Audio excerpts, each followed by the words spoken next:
Okay, welcome back to Hawaii Real, everybody. I'm your host, Io Ke'ehu, and I want to throw out a special thank you to our new sponsor, Hawaiian Springs Water. They are providing the refreshment for our podcast today.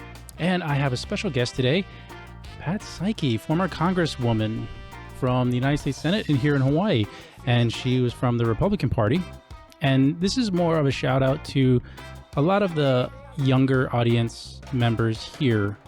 And I wanted to bring you on the show to kind of touch base and get you connected to the younger generations, the millennials, and so forth, with getting involved in politics and what being involved in politics, and not just being in a political office, but voting and being knowledgeable about topics and subjects and what it means to be Democrat, what it means to be Republican, even vice versa, and how things are changing over the course of the last 50 years that you've been in politics, right?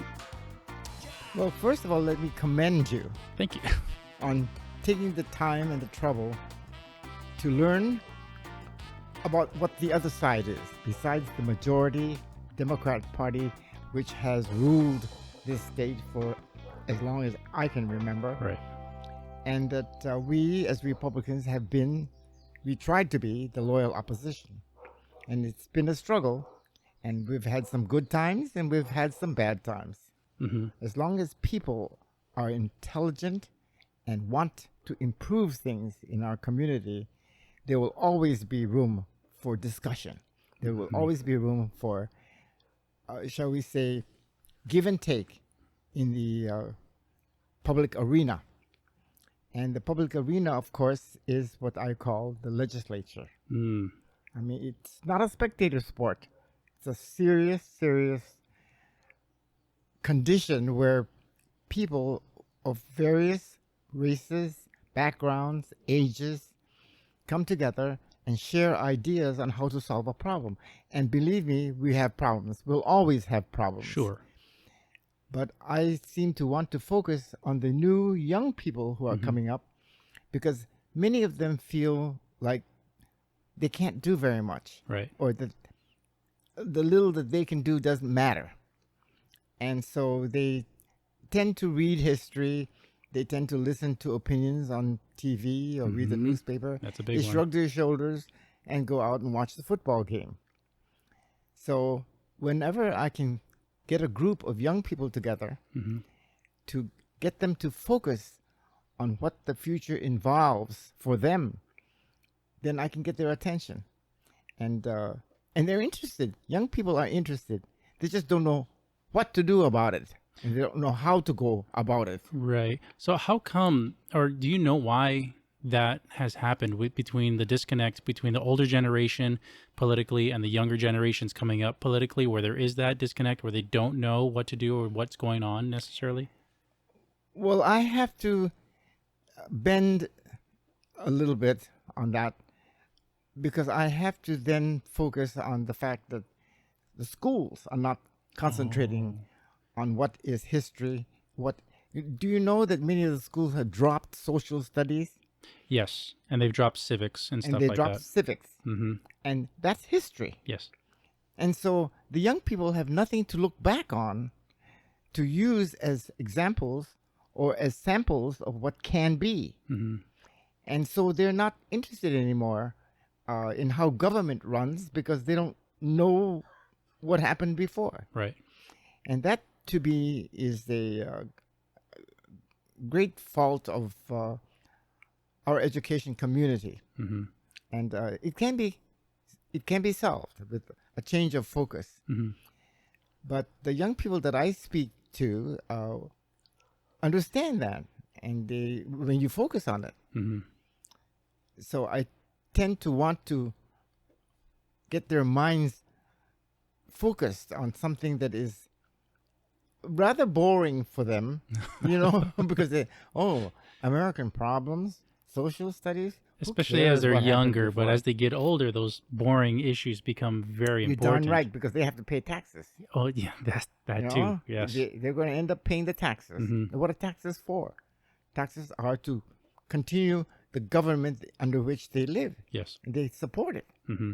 And so the minute they have to then participate, their interest perks up. Mm-hmm. But it's still troublesome to see what's happening in our community, where one party has total control, Yes. and the other party has not done as much as they could have or should have Mm-hmm. or would have if they get organized for a change. Mm.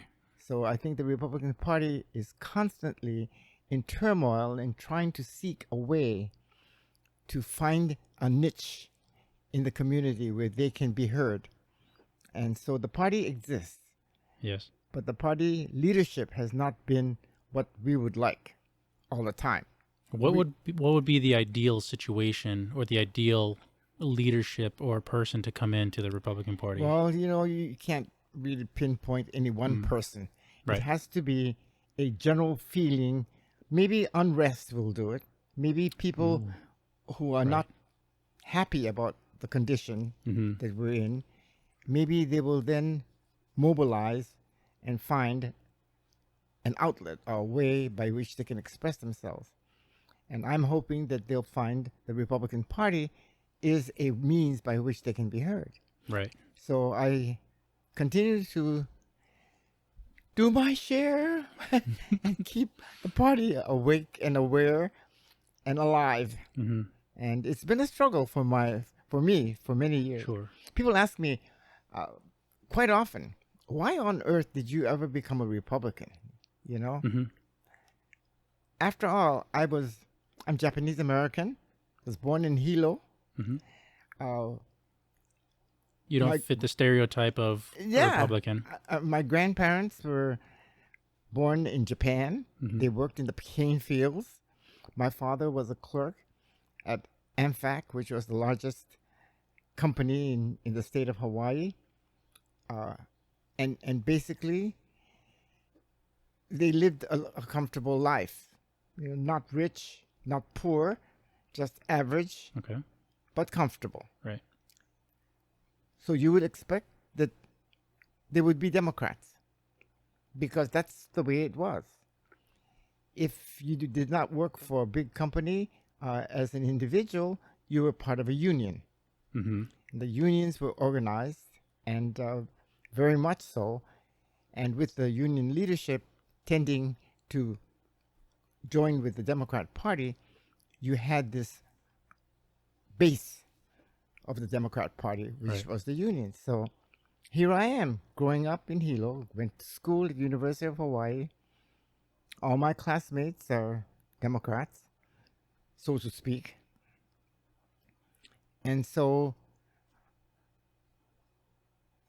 I then realized that I have to take a stand somewhere Mm-hmm. along the line because I was quite unhappy with several things, quite a few things, to tell you the truth. So you're finally putting your foot down Yeah. and going against the grain that everybody else is going. That's right. Right. And so people told me, well, then if you're then that unhappy, why don't you try to fix it Mhm. and join the Democrat Party and see what you can do there? And so I said, well, that's one way of doing it, but then I can go to the Republican Party because they seem to tend to follow the philosophy that I have, and that is to be fiscally responsible, Mm-hmm. to recognize individual freedom, Mm-hmm.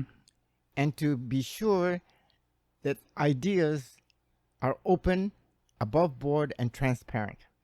And this is all you're thinking of this back in the 1950s and 60s, In the 50s. right? So in the 50s, you're thinking all these things, and the exact same things that you've just said are things that we're thinking. Several people are thinking about today. Today, at yeah. the same, I'm in my 40s. It's like Yeah. we're going through the same thing. Like that hasn't Yeah. either it hasn't changed or the problems are reoccurring. No, it's actually the problems are the same, Mm. but in different facets. Yeah. For instance, I'm growing up. I'm a college student. I want to become a teacher. Okay. Okay, so naturally, I would tend to go to the College of Education. So I go to the College of Education and I look at the curriculum, and by golly, all they do is teach me how to teach, not what to teach, how to teach. I see. So I decided, well, wait a minute. If I want to become a teacher and be well-rounded and provide for my students a kaleidoscope of subject areas, then I've got to be educated as such. So I went to the College of Sciences, and so with a minor in education. Okay. So I went to the College of Sciences where I could take the courses that I wanted for subject matter. So you're actually learning the subject and then as a learn the side, subject matter. learning how That's to right. teach. Good. And then at the same time, having a minor in education so that I will qualify to be a teacher according to the rules and regulations of the Department of Education. Mm-hmm. But I thought to myself, this is not right. As an individual, then, why do I have to make the decision that I cannot go to the College of Education because they're not doing right as I think they should? Mm-hmm. Mm-hmm. So if the day ever comes when I can change this, I will do so. Well, the day came when I first got elected to the House of Representatives. Mm-hmm. That's another story. I'm following the education thing now. Right. The first thing I did was to ask to be on the committee on lower education. Because you actually were a teacher for a small time, right? Oh yes, I was a teacher. I taught. Well, it's interesting because I graduated with a Bachelor of Science, Mm-hmm. but with enough education credits to qualify as a teacher. Okay. Okay. But in the meantime, I had the good fortune of being elected, or not elected, but I was chosen as a Kaho'olawe queen, a beauty queen. Okay. Okay. Okay. And I did that just because I thought it might be an interesting, exciting thing to do. And my classmates at Kaho'olawe, where I stood, Mm-hmm. where I was a occupant, wanted me to participate. So I won the contest, for heaven's sake. Nice. Well, Bully was great because it opened the door to all kinds of experiences. With the winning of the beauty contest, I got offers by Rudy Tong, who was starting Trans-Pacific Airlines. TPA, Trans-Pacific Airlines, TPA. Mm-hmm. He was starting the airlines, and he needed people to fly on the weekends because his regular stewardesses, they were called, not flight Right. attendants, they were Right. called Back in the stewardesses. day. Yes, Right. yes, from Monday to Friday, and he needed people to fly on Saturdays and Sundays, and he wanted a different face, different look. So he came up to the university and got all of us Kaho'olawe types and hired us to work on the weekends. And we got double pay when the lava flows. Oh, wow. Yes, when the volcano erupted, we got double pay. Uh-huh. And that helped me earn my way through college. Nice. And my parents, of course, almost died every time the eruption occurred because in those days, Didn't want you near it. Yeah. the pilots could fly into the crater, and give the tourists such an exciting ride. But then, the chances of Not an a place you accident want are to. Yeah, very it's not a place you want to possible. crash. So we all got double pay for that. Hazard pay. Yeah, hazard pay. Yeah, but nevertheless, after that, then I was hired by John Fox, who was the president of Punahou School. Punahou School had nothing but mainland teachers on their staff, on their faculty. So you were no one of the first local locals? teachers. Were Interesting. full time. Interesting. Yeah. And so, but he came up to the university and he interviewed me and he said, it's time for us to ask some local people to be full-time teachers at Punahou because this business of hiring only mainland teachers is not very good. So, but I said, but I'm not going to graduate until next year. He said, that's okay. Sign this contract and after you graduate, you come over. Wow, that's awesome. Oh, yeah, it is Yeah, awesome. that was nice. So, by golly, then I graduated, went to Punahou, and I was known as the local girl in shorts. I taught PE. Anyway, that started my teaching career. Nice. But nevertheless, after then, quite a few years in the public school as well, and after getting married and having children and all that, and decided to run for office. Mm. And that's another story as to why I ran for office. Okay. But I did. We'll get into that and later. I got elected in 1968 to the Constitutional Convention. It was the first convention after statehood. Right. Okay. So we had no constitution up until then. So you guys are creating it from scratch. That's right. From scratch. And it was the greatest bipartisan convention you ever saw. Hebden Porteous, a Republican, was president of the convention. That's how the bipartisan it was. So a lot more cooperation back then. Oh, it was amazing. And that's how we created the community colleges. We set up separate judiciary, of course, and a Department of Education that was a total state department, because we wanted to be sure that the kids in Honokaa would be receiving the same amount of support as people in Honolulu. Right. And so we created this great school system. And I can go on and on. But anyway, that's how we created the Constitutional Convention, wrote the state constitution. I was so proud of that. Nice. I mean, it was to me, participating in history. Right, because you're creating the foundation of the state. Yes, yes. So then my fellow teachers, with whom I had become very friendly, thought that I should run for office. And there you go. Well, here I had 3 kids already, and the question was whether I should really do this. But my husband and the children all felt that if that's what I can do, go do it, Mom. Then I should do it. Yeah, go do it, Mom. So they stood on the highway with a sign and waved and, did all the things that you have to do in a campaign. All right, so we're just talking about your role and your pivotal role in education here in Hawaii, and creating the Department of Education also. Oh yes. Oh, yeah. This was a turning point for me, because I realized that things had to change. If I was unhappy with the way the curriculum at the University of Hawaii College of Education was to be changed, it's got to come from the top. Right. So as a member of the Committee on Education, I asked for a meeting with the Dean of the College of Education, Dean Everly. And is that University of Hawaii? At the University of Hawaii. And they all came down, and I explained to them my concern that their curriculum had a focus on what to teach. On how to teach, on how to teach, not what to teach. And that as a teacher going into this arena of providing education for young people, it's not only the fact that I can teach them, I've got to know what to teach them. Right.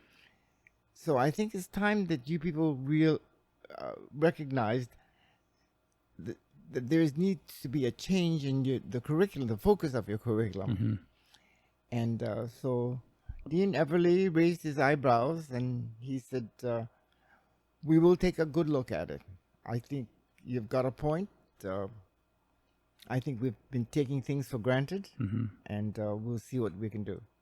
And they did change. So I felt much better that at least the students following me are going to have the opportunity to have some knowledge of the information that they should have to impart to the students that they're going to teach. But this has got to do, I guess, with the fact that you have an incident occur to you, and you may have to wait 5 years, sometimes even 10 years. Just to solve that problem. Wait for the opportunity to come when you can change it. Okay. And so there's a philosophy behind that? Yes. This is something that I guess I sort of reminded myself all the time. When I was a school teacher at the Kaimiki Intermediate School, now Kamiki Middle School, Kamiki Intermediate School, teachers were considered staff, not professionals. Okay. They were considered staff. We had no unions. Ooh. The HSTA and the AFT were not in Hawaii at the time. Okay. Okay. So we were at the disposal of the principal of the school. Mm-hmm. So as staffers, then we were assigned to monitor the recesses, go out there and watch the youngsters, make sure that they don't hurt each other. We had no planning period of our own. We had no teacher's room where we could at least make a phone call or maintain our own business. Mm-hmm. We were not treated as professionals. And I felt that there's something lacking here, that teachers were not given the kind of respect that they should have after all the schooling that they've had and the responsibility that they have. It's huge They responsibility. should be treated like faculty. Mm-hmm. Until a phone call came in one day telling me that my young child, the youngest child, was taken to the hospital because she was hurt. And so What happened? I hurried down to the office and I said, I'd like to call the school and find out what hospital she was taken to and what the condition was. Mm-hmm. And the staff at the office told me, we're so sorry, but administrative rules prohibit us from letting you people use our telephones for personal phone calls. What do you mean, you people? The For parents? personal phone calls. So if you want to call to find out, there's a public telephone up there on 18th Avenue. Whose neck did you wring? Did you wring anybody's neck right there? No. Okay. What could I do? But I chalked it up Okay. in my so-called book, Mm-hmm. and I thought, the day is going to come, my dears, when this is going to change. Yes. And it did, because the following year, I organized the very first state teachers union. Nice. Yeah, but it really wasn't a union. It was a group of people under the Charlie Kendall was his name. Mm-hmm. He was oh, come on, HGA, Hawaii Okay. Government Employees Association. Right. So it's the beginning of this Yes. whole union. So I made a phone call, a very important phone call. I picked the phone call, Charlie Kendall at HGA, and I said, teachers are government employees too. Yes. You people don't have a teachers chapter within your organization. Mm-hmm. We teachers need representation. Yes. In the legislature. We need representation to fight for our rights, because at least we should be respected as professionals. Absolutely. Charlie Kendall says, you're right, absolutely right. And so I said, well, let's draft a charter.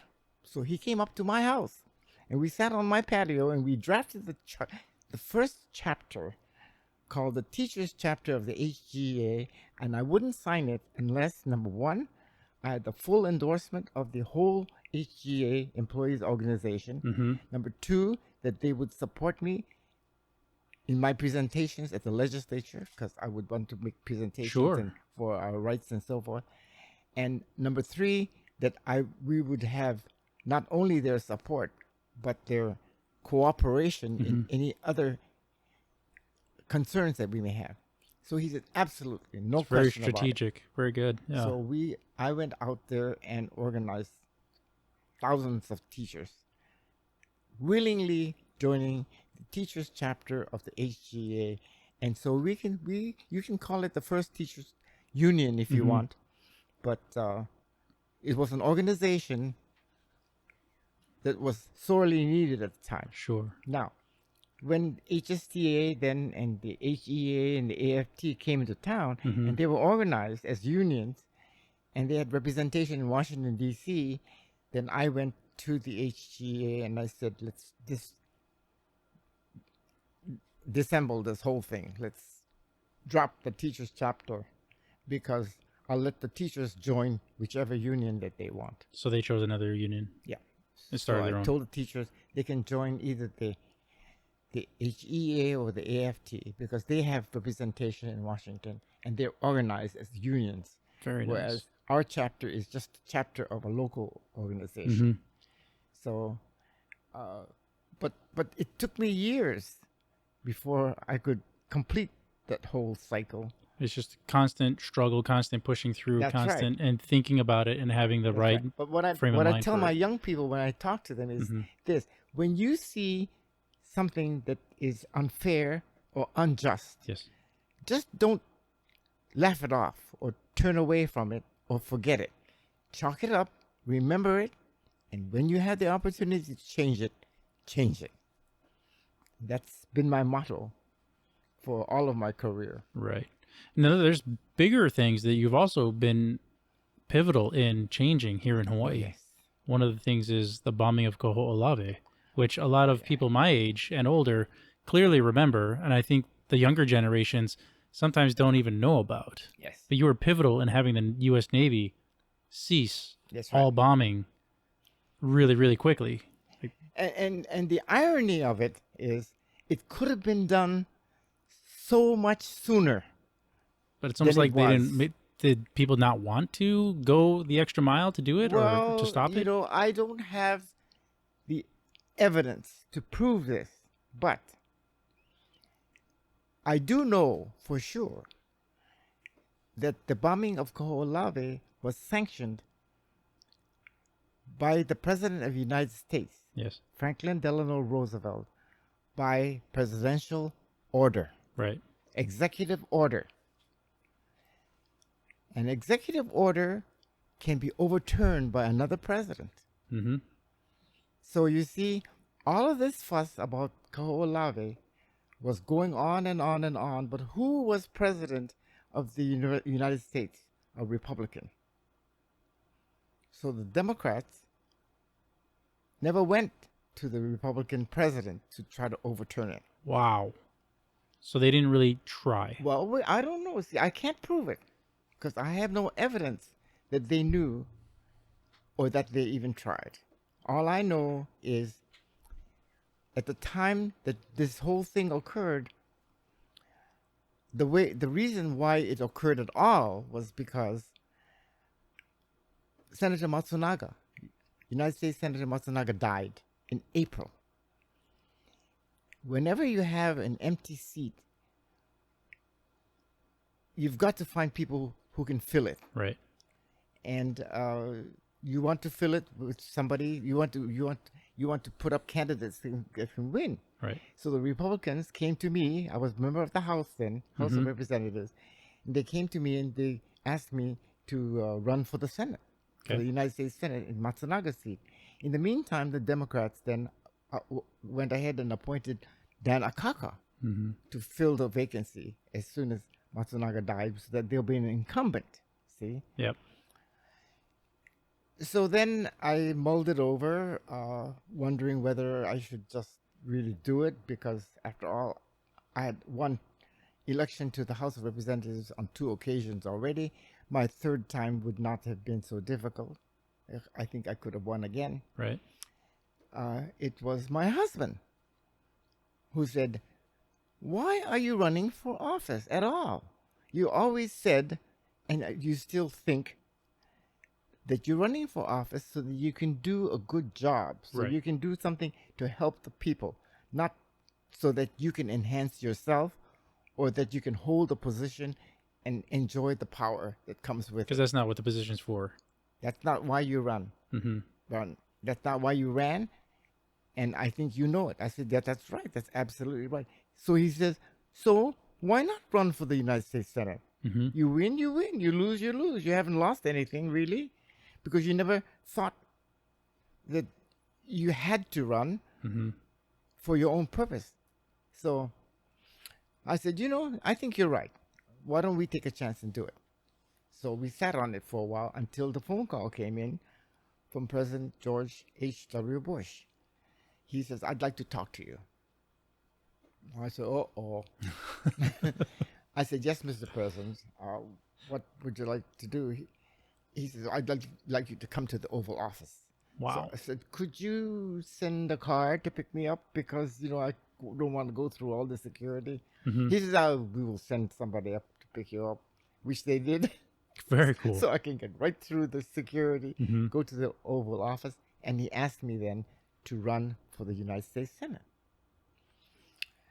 So I said, yes, I have been thinking about it. My husband is urging me to do it. He says, well, I want you to do it, and I'll do whatever I can to help you. Is there anything really that I can do? I said, yes, there is. Hmm. What? He says, you can stop the bombing of Kaho'olawe. He says, Kaho'o what? He turned around to Sununu, who was his administrative aide at the time. Mm-hmm. He says, get her to spell it for you. Okay. So I did. And he says, well, what makes you think I can do it? I said, because it was ordered by presidential executive order by Franklin Delano Roosevelt. And according to my research, one president can create an order, another president can overturn that order. Mm-hmm. So, Mr. President, I'm saying that you can stop the bombing of Kaho'olawe, and let me tell you what the damage it is doing to that little island. Mm-hmm. And I gave him all the details of the Hawaiians and their religion and the Right. way they observe that island as sacred. Mm-hmm. And besides that, Mr. President, the bombs are falling so close to the island of Maui, which is right next door, and it's affecting your golf course. He says, what golf course? I said, the golf course that you enjoy playing on. And he said, oh my God. He turned around and said to Cheney, see to it that this is done right away. Wow. And I tell you something, they did their research after that. He turned around and he said, well, where are we going to bomb then? Find Practice somewhere bombing. else. I said, Mr. President, that's your problem. Yeah. He laughed. Good on you. Yeah. Thank you for that. Well, Thank you so much. It took about 3 months or 4 Right. months. As one native Hawaiian, thank you. And he did it. He did it. Mhm. He really did it. And interestingly, the press gave him credit for it to some extent. Gave me credit too for it. Mm-hmm. Subtly, it was not blown up all over the place because But you weren't doing it for Republican. the credit. You're doing it because it's No. right. And besides that, I'm a Republican, see? Right. And it's a Republican president, and you know how the press is. So Mhm. they just don't feel that's that important. But that's okay. That was important to the native Hawaiian community. Oh yes. Yeah. So that was one occasion that I'm very proud of. That besides the other factors that I participated in, which I am also proud of, is the changing of the internment of the Japanese Americans when they were interned. Right, during World War II. Yeah, during World War II, and the Civil Liberties Act was passed in 1988, and that act was pending in the Congress for 10 years, and when I got elected, I asked, what happened? What is it that it didn't pass? They said, well, unfortunately, it's the Republicans that are holding it up. Mm-hmm. So I immediately called my Republican leader and I said, I'd like to have a meeting with the caucus.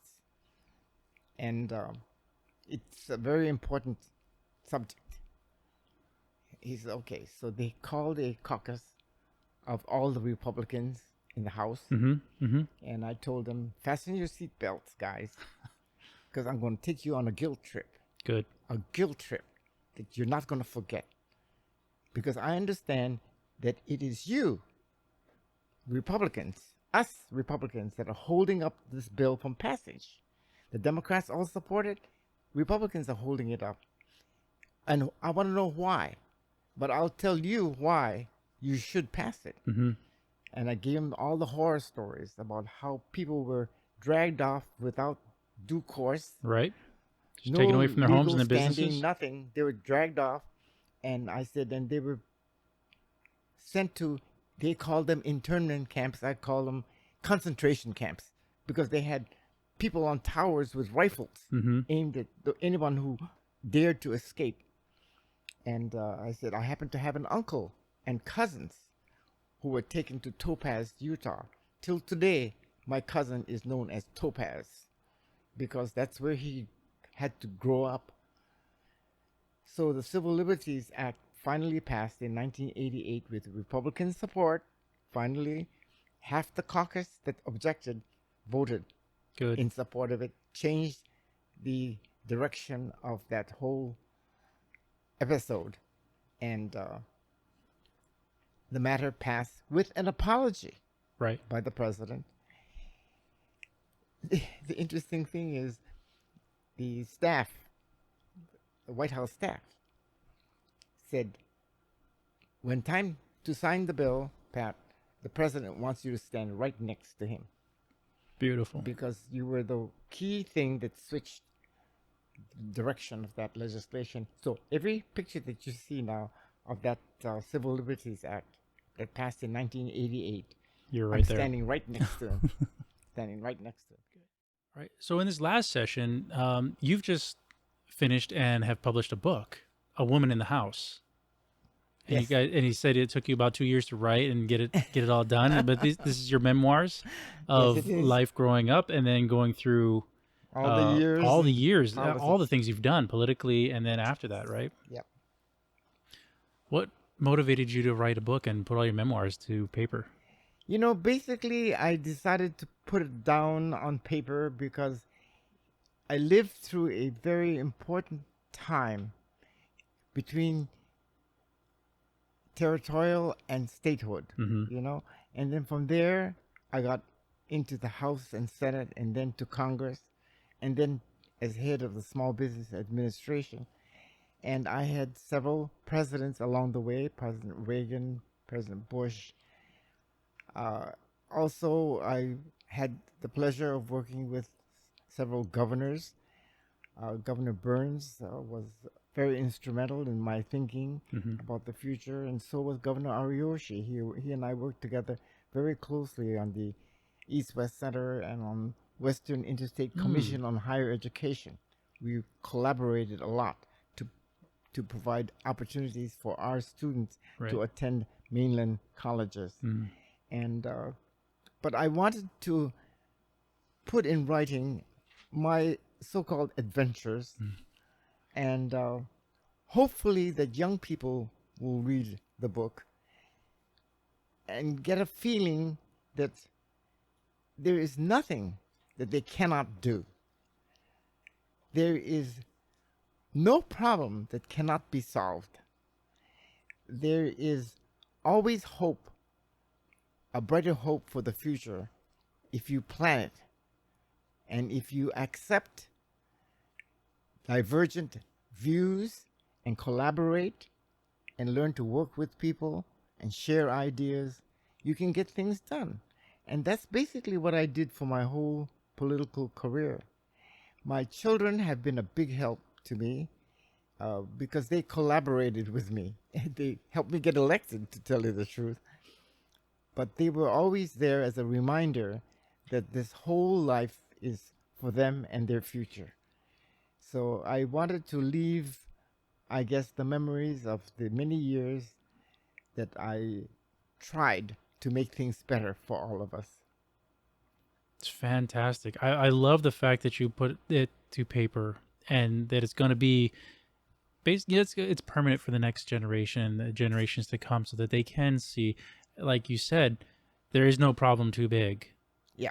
You know, if you have a stick long enough, you can move a mountain. You know, you can leverage it. So the same kind of concept, right? There's make a plan, get together with the right people, find out who the right people are, and like you said earlier, find the right time and the place. That's right. Because you see, in my time, when I was approaching the participation in so-called politics to solve problems, we only had 3 women in the State House of Representatives and 1 woman in the State Senate. Now, we were gender-wise very skewed. Mm-hmm. We needed to have another women's opinion. Right. And so I chose a woman in the House. And the same thing occurred when I ran for Congress. There was a minimal amount of number of women in the House of Representatives, always women were in the minority. Not just minority, not just women, but Asian women, women of minority. That's right. Ethnicities. That's right. But I was I was the first Republican too to ever be elected to the House of Representatives.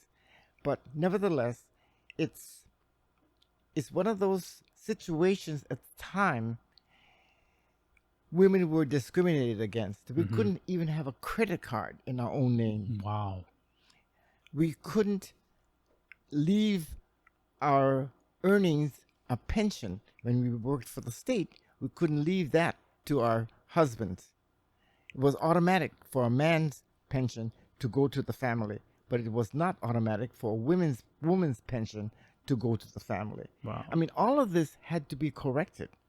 And so the 28 bills that I had Pat Putman draft for, she actually did the research for me to find all the discriminatory laws that existed in the books at the time. At the time, when I first got elected in 1968, there were 28 bills that were totally discriminatory against women. And this is at the United States level or the Hawaii level? No, at the Hawaii level. Okay. And a lot of it affected mainland too. For instance, a Diners Club, I couldn't get a Diners Club card on the mainland in my own name. Locally, you couldn't get a loan. I couldn't get a loan in my own name. I couldn't own a home, a mortgage in my own name because I'm a woman. See, all of these laws that were on the books were egregious. Yeah. And so there were 28 of them, and I drafted the legislation to make the corrections, and 26 of them passed. Of course, not under my name, though, because I'm in the minority. So the Democrats used the intent of the legislation and wrote their own measures, but the press did not, shall we say, close their eyes to what was going on. So you will see in my book that I acknowledge that there were many members of the press Very good. who were brave enough and honest enough to give me credit for all the legislation that I passed, even if were introduced under a Democrat's name. So those were the days when things were harder to get done in your own name as a woman.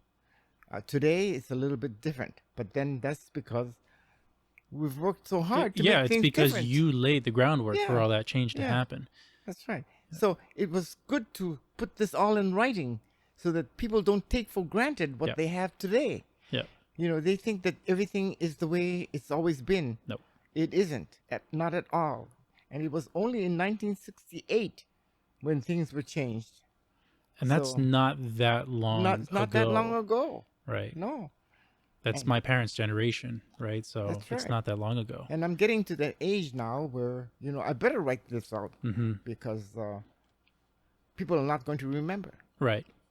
And it's so important. And when you're talking about all of this stuff, in my mind, I'm envisioning men and women today don't see that things were that bad that long ago.